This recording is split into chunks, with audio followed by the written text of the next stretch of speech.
Devil's Den.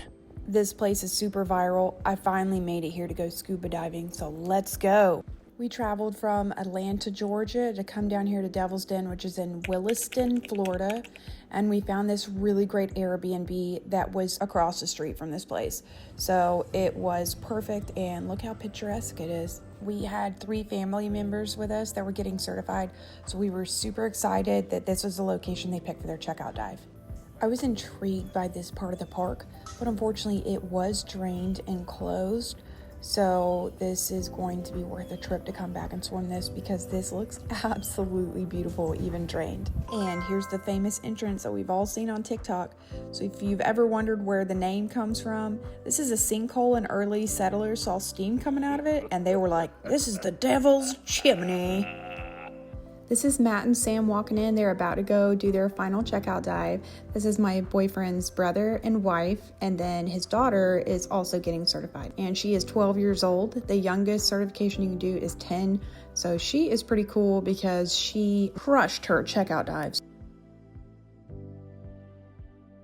Look how beautiful this is. This was my favorite part walking down. It almost doesn't seem real because it's so beautiful.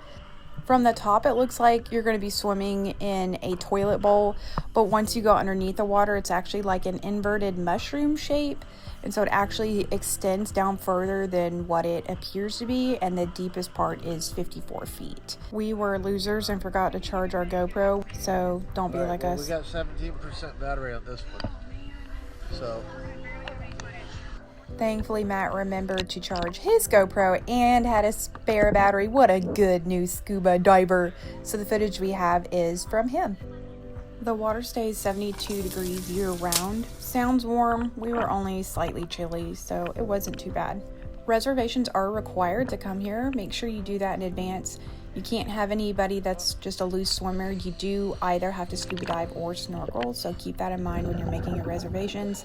If you have little kids, they're gonna have to snorkel.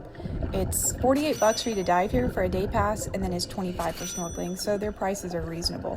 What I wasn't prepared for here diving was I did not have a flashlight on me. I thought because of the natural sunlight coming in the top, it would not be this dark, but like I said, it goes down to 54 feet in a couple areas, so you do indeed need a flashlight.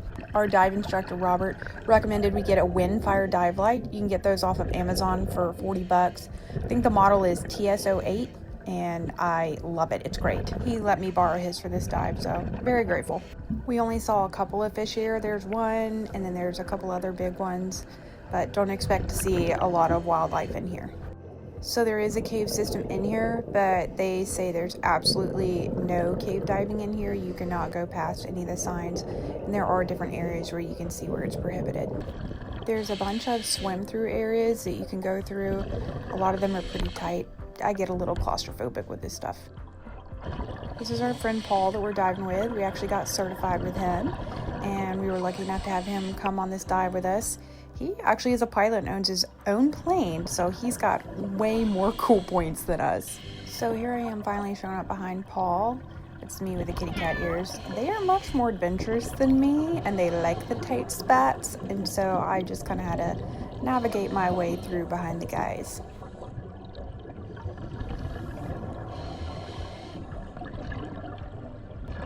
Quick look up and you can see I think we were about 20 feet down. For the majority of our dive here, we were mostly around 20.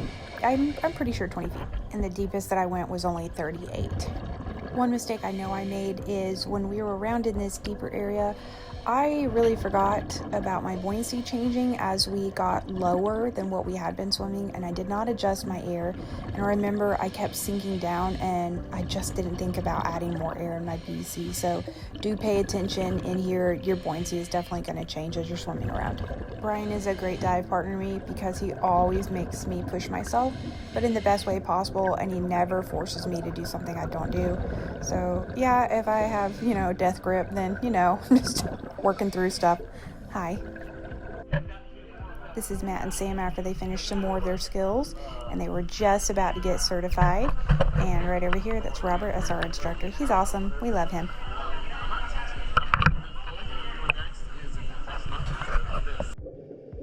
And just like that, the two of them got certified. And here's my favorite clip from the entire dive. This is their first underwater kiss.